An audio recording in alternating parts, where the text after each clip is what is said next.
Salut, je suis le médium Kouné Ninyeri. Vous les jeunes là, moi je vous donne conseil, je vais continuer de vous donner conseil. Ne cherchez pas à construire votre avenir. Hein. Ne cherchez pas à construire votre avenir. Les prophéties là, ça a commencé il y a très longtemps. Qu'est-ce qui a changé dans votre vie? Les prophéties là. Quand il y a la vérité là, il faut qu'on s'assoie et puis on parle. Ça n'a rien à voir avec la politique. Hein. Voilà des gens qui ont plagué le monsieur,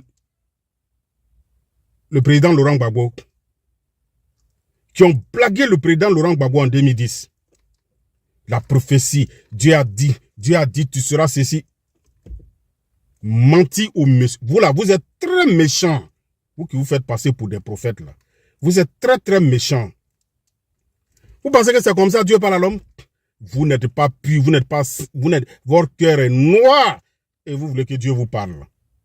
Vous savez à qui Dieu parle? Vous savez à qui Dieu parle. Nous, nos ancêtres nous parlent. Et les ancêtres n'ont jamais menti. Ils ne mentiront jamais aussi. Dieu passe par eux pour nous parler. Nous, en tant que médium. Moi, je suis médium, hein. Je suis féticheur, je suis marabout, j'aide les gens, voilà, à prospérer. Je ne vais jamais rentrer dans une famille. Personne ne va m'appeler pour me dire non, il faut consulter pour voir si ma maman est sorcière, ou bien mon papa est ceci, ou bien ma soeur est ceci. Mais dans des églises, là, vous divisez des familles. Vous divisez des familles. Quand quelqu'un m'appelle pour dire je doute de ma maman ou bien mon papa, je lui dis simplement, tout ce que je peux faire, c'est de faire quelque chose pour te protéger, pour ne pas que l'homme puisse te faire quelque chose de mal. Mais vous vous divisez des familles. Vous les jeunes là, ne cherchez pas à construire votre avenir. Asseyez-vous et comptez sur ces faux prophètes-là. Ce sont ces mêmes prophètes-là qui ont blagué le président Laurent Gbagbo en 2010. Ils sont restés dans ça, ils ont pris le monsieur, ils l'ont envoyé à la haie. Il est parti. Cadeau, il est revenu des années après. Vous comprenez? Vous voyez, ça prend ceux qui ne sont pas intelligents. Vous devez comprendre la vérité. Vous devez être en face de la réalité. Ça prend ceux qui ne sont pas conscients. Et à cause de ces prophéties-là, il y a des jeunes qui sont là, j'attends. Mon temps va venir, j'attends. Il faut attendre. Depuis combien d'années tu attends la prophétie, que la prophétie s'accomplisse? Il y a plus de 20 ans qui se sont ajoutés sur ton âge. Aujourd'hui, tu as 40 ans, tu as 45 ans, tu as 35 ans. Même un vélo, tu n'as pas. Ça ne te dit rien. Vous pensez que Dieu, là, il parle, il agit comme ça? Ça n'a rien. Moi, je n'ai pas de parti politique, hein, mais je dis d'arrêter les fausses prophéties. Vous comprenez? Celui qui a vraiment une prophétie, celui à qui Dieu parle, là, il est sage. Et il parle avec sagesse. Vous, les noirs, là, c'est en Afrique qu'on voit ça, là. C'est en Afrique qu'on voit ça. En train de, c'est-à-dire, attendre la prophétie. C'est en Afrique qu'on voit ça.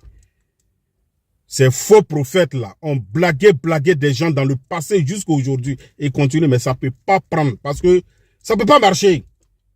Ça ne peut pas marcher. C'est ce que vous devez comprendre. Vous mettez la jeunesse en retard. Vous mettez les jeunes en retard. Vous donnez des fausses prophéties. Et je vois un pasteur un jour dans une église qui appelle un homme et qui lui pose une question. Et le monsieur était avec sa femme. Il appelle le monsieur et la femme. Et sa femme, il dit, qui est celle-là? C'est ma femme. Qui est celle-là? 3 fois, le monsieur répond, c'est ma femme. Il dit, mais si c'est ta femme-là, Marie, là, c'est qui? Il dit, le monsieur était obligé de dire, c'est ma copine. Quelle humiliation. Tu humilies un couple comme ça dans une église. Pourquoi? Quand tu sais déjà qu'il a une copine, là, tu ne peux pas l'appeler dans ton bureau ou bien, c'est-à-dire toi et lui et puis sa femme à 3. Et tu lui donnes conseil, c'est dans l'église là où il y a du monde, plus de 300 personnes là, que tu vas humilier un couple. La femme est restée comme ça, elle avait honte. Ça aussi, c'est Dieu qui t'a dit, Dieu vous dit de faire ça aussi. En train de diviser des familles, en train de mentir, bouffer, et puis il y a des gens qui leur donnent de l'argent dans ça. Il y a des gens qui continuent de croire en tout ça là. Ils sont payés par certaines personnes pour annoncer la fausse prophétie. Et quand tu dis la vérité, je sais qu'il y a plein aujourd'hui qui vont vouloir dire non, toi tu es un sorcier, tu es un mystique, il n'y a pas de problème. Moi je suis la trace de mes ancêtres. Vous comprenez? Je suis la voix de mes ancêtres. Comme vous en tant qu'Africains, vous avez abandonné vos traditions. C'est pourquoi ces faux prophètes-là arrivent à vous manipuler. C'est pourquoi ces faux prophètes-là vous donnent des fausses prophéties. Et ces fausses prophéties-là, vous attendez, ça n'arrive jamais. Quand on vous dit retourner à la source, là, vous ne comprenez pas. Moi, quelqu'un va venir me mentir. Moi, mes ancêtres ne m'ont jamais trahi. Où il y a la vérité, là, vous n'aimez pas. Chez Blanc même, là, qui a créé Église et Bible, là, ils vont à l'église combien de fois? Blanc même, là, ils prient combien de fois? Vous ne connaissez rien des gens qui sont assis. Ils ne sont jamais sortis de leur propre pays. Ils ne sont jamais sortis de la ville où ils sont nés. La ville où ils sont nés, certains ne sont jamais sortis. Et c'est ceux-là que les gens arrivent à voir. Quand on parle, vous ne voulez pas comprendre. Vous mettez tout dans la politique. Moi, je ne fais pas la politique. Je n'ai rien à voir avec la politique. Vous comprenez? Mais je sensibilise, je donne, je dis la vérité. Ces faux prophètes-là mettent l'Afrique en retard et mettent les Africains en retard, appauvrissent le cerveau des Africains. Vous comprenez? Ces pasteurs qui roulent dans des grosses cylindrées, ils vivent dans des grosses maisons et ces fidèles-là restent pauvres à jamais. Vous comprenez? Ces pasteurs qui blackfament des gens, en train de manipuler, ces pasteurs qui divisent des couples. Ton mari est ceci, ton mari est cela, laisse-le. Ta femme est ceci, ta femme est cela, laisse-la. Des gens en train de manipuler des gens, diviser des familles, et vous ne voulez pas qu'on en parle, et qui veulent diviser tout un pays et tout un continent. Des ignorants, c'est vous qui croyez en cela. Ça n'engage que vous. N'allez pas travailler, vous les jeunes là. Vous avez compris? N'allez pas travailler. Attendez. Ils vont continuer de profiter. N'allez pas travailler. Ne cherchez pas à construire votre vie. Ne cherchez pas à construire votre vie. Attendez. Et vous allez voir. Vous serez en retard. Au moins, vous allez comprendre là. Ces prophètes-là, je vous dis, ils sont millionnaires. Eux là, ils gagnent l'argent dans ça. Ils sont millionnaires. Et vous allez rester pauvres.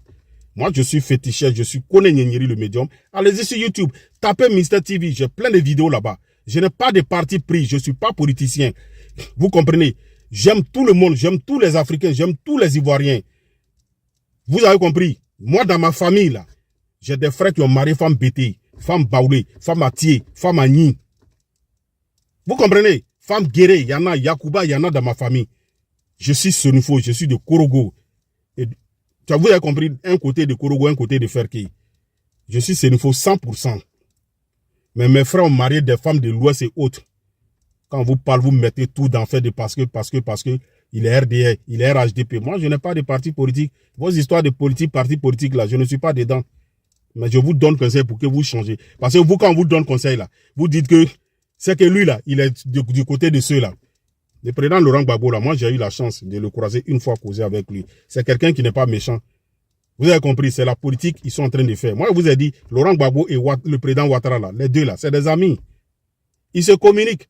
Ils s'appellent, ils mangent ensemble. C'est vous n'avez rien compris. Ces prophètes-là sont en train de faire du commerce, en train de vous détruire, mettre votre vie en retard. Et quand on vous donne conseil, ne cherchez pas à comprendre. Hein. Restez là. Vos petits frères-là vont construire le monde pour vous laisser. Moi, j'ai des gens, il y a des jeunes de 30 ans, 25 ans, qui viennent me voir. Moi, on ne fait pas le mal, on ne signe pas de pacte. Je les aide à prospérer. Je sais combien de jeunes, ils sont conscients. Ils viennent se chercher. Je leur dis, ne vous menez pas de la politique. Construisez votre vie. J'aide les gens à prospérer. Ils prospèrent. Des gens qui sont conscients. Je les aide. Quand je vois des jeunes qui sont en train de cacher leur vie derrière ces faux prophètes-là, ces faux politiciens, des politiciens qui ont déjà des milliards, qui ont déjà construit l'avenir de leurs enfants, c'est ceux-là vous suivez. Que Dieu nous donne la bonne connaissance. Allez-y sur Mister TV, tapez Kone Nyenyeri. Allez-y sur YouTube, tapez Kone Nyenyeri. Vous allez voir, j'ai plein de vidéos là-bas. Faites des recherches, vous allez voir, j'ai plein de vidéos. Vous tapez Kone Nyenyeri sur YouTube, Mister TV. J'ai plein de vidéos là-bas. Que Dieu nous donne la bonne compréhension et que les Ivoiriens se réveillent. Préparez-vous avant d'entrer dans la nouvelle année. Depuis combien d'années tu vis, tu n'as rien. Tu ne sais pas qu'il y a quelque chose qui se passe. Préparez-vous au lieu de préparer votre avenir. Suivez les politiciens et les faux prophètes là. Vous allez comprendre.